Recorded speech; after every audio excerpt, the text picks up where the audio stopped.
Saya kira apa yang disampaikan Pak Menko Marinvest itu secara spirit dan juga secara tujuan dalam bernegara itu baik sekali ya. Bahwa sumber daya alam milik negara ya itu akan dimanfaatkan sebaik-baiknya untuk kebutuhan negara dalam negeri dan juga untuk memberikan multiplier efek ekonomi yang maksimal di Indonesia. Namun untuk itu kita harus bicara sejarah juga bahwa industri gas ini bukan industri yang murah dan mudah ya. Ini sulit dan juga membutuhkan kapitalisasi yang besar sehingga ada urut-urutannya mulai dari hulu ya, upstream ya, midstream sampai ke downstream. Nah, disitulah yang harus kita tata. Sementara perjalanan negara kita sejak awal sampai sekarang itu sudah terbentuk bahwa sebagian produksi gas kita ya, terpaksa harus kita, bukan terpaksa sih, dengan keterbatasan yang kita miliki, kita perlu mengekspor. Ya. Kita perlu mengekspor dan ekspornya itu juga sifatnya adalah kontrak jangka panjang. Karena apa? Pada waktu kita mengekspor, ya, demand gas kita di Indonesia masih sangat kecil dan gas kita besar produksinya.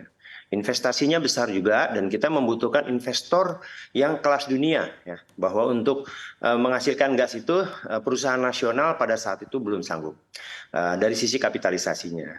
Dan sekarang kontrak gas itu juga untuk upstream cukup panjang ya, 30 tahun bisa diperpanjang 20 tahun sehingga kita harus mempertimbangkan juga aspek-aspek yang sudah terikat dalam kontrak, apakah itu dari sisi upstream maupun juga itu dari sisi midstreamnya. Ya, bahwa di upstream kita ada eksplorasi dan eksploitasi produksi, di midstreamnya gas itu ada infrastruktur LNG yang biayanya tidak murah dan itu dibiayai oleh investor.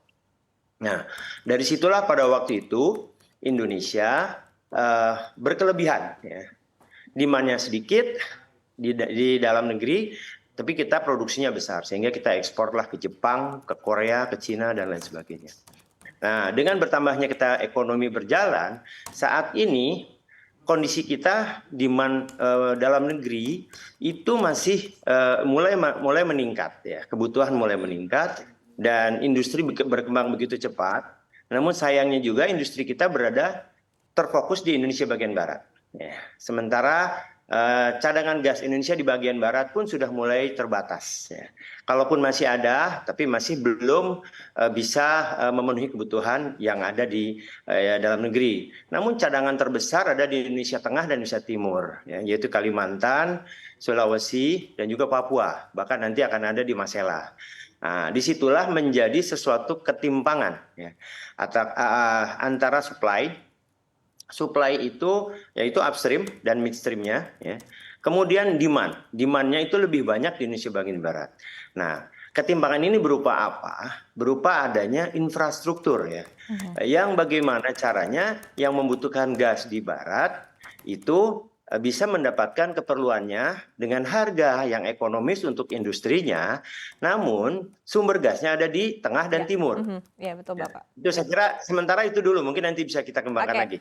Oke, baik Pak Banyak. Elan, begitu tadi ada beberapa poin penting yang Anda sampaikan begitu, termasuk adalah tadi berbicara terkait dengan industri gas, ini adalah bukan industri yang murah dan juga mudah begitu, untuk investasinya ini kelas dunia begitu, dan ini juga sebetulnya sempat disampaikan ya oleh Pak Komaydi, disebutkan juga ketika pemerintah meminta agar harga gas murah ini bisa diterapkan, tapi tetap harus berhati-hati ya Pak Komaydi, apalagi dari sisi produksinya begitu. Nah, tapi sebetulnya ketika kita elaborasi lagi lebih lanjut begitu ya terkait dengan upaya dan juga target pemerintah untuk bisa artinya memproduksi LPG di dalam negeri, kemudian juga untuk bisa menyetop ekspor gas alam ataupun juga LNG, ini kedepannya seperti apa Bapak?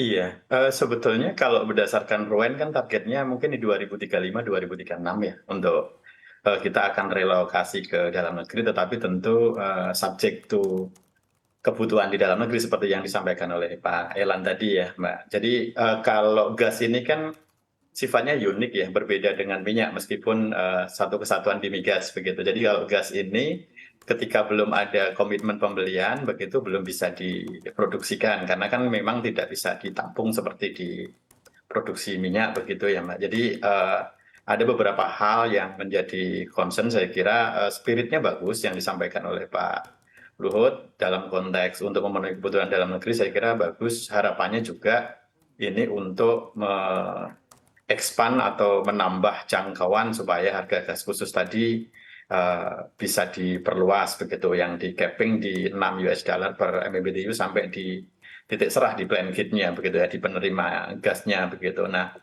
itu satu aspek ya, karena tujuannya kan sebetulnya untuk meningkatkan daya saing industri.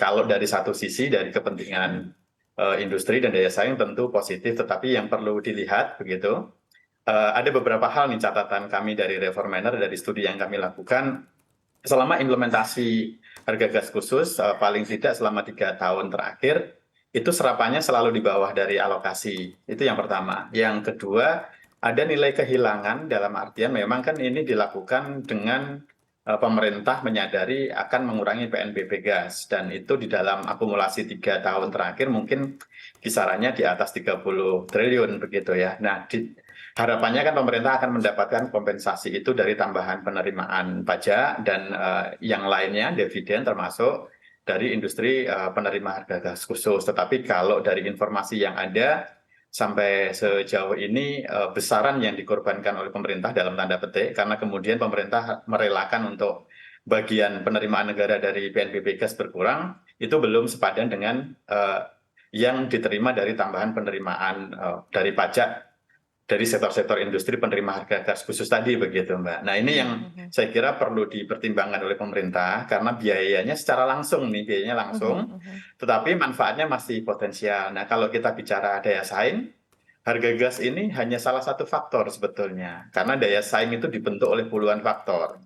Jadi ada masalah perizinan, masalah bahan baku, masalah tenaga kerja terampil, masalah mesin yang kompetitif, dan lain sebagainya. Jadi mungkin pemerintah perlu berpikir ulang begitu, melihat di daya saing itu jangan hanya terfokus di dalam konteks harga gas murah. Itu satu aspek betul, bahwa kalau harga gas murahnya daya saing secara relatif katakanlah akan naik, tetapi perlu dilihat nih daya pengungkitnya, Mbak. Kalau daya pengungkitnya kecil sementara kita fokus ke sana dan juga sudah mengorbankan katakanlah iklim investasinya menjadi kurang kondusif, saya kira di satu sisi tujuannya nggak dapat, begitu di sisi lain kita sudah mengorbankan sesuatu yang saya kira nilainya tidak kecil juga, Oke, begitu oke, seperti yang disampaikan. baik, baik.